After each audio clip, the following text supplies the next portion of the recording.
केन्द्रापड़ा कालबैशाखी तांडव गतकाली केन्द्रापड़ा आली कुआपथर वर्षा सहित वज्रपात होता फल अनेक घर प्रभावित होती कुआपथर माड़ जो स्थानीय पत्रपुर पंचायत में 40 ऊर्ध्व घर आजबेस्ट भांगी नष्ट होती असुविधार सम्मुखीन होता क्षतिग्रस्त एने अभियोग आनी तहसिलदार निकट में अभियोग जणाई तुरंत क्षतिपूरण दाबी कर स्थानीय लोके सामान्य वर्षा हला परे पवन टिके हला पवन हला परे तापरे छोट छोट पत्थर पड़ला परे बड़ बड़ पत्थर पड़ला मो तो मन मन मो घर बोधे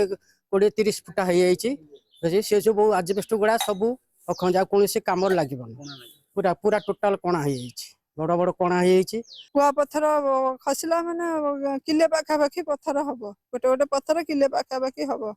आ कर्ज दाम करके घर खंडे कर आजबेस्ट घर ए जाए करज भी सुझीनी पुणी कांगाल हो बसनी घर द्वार गदा पानी घर सारा पानी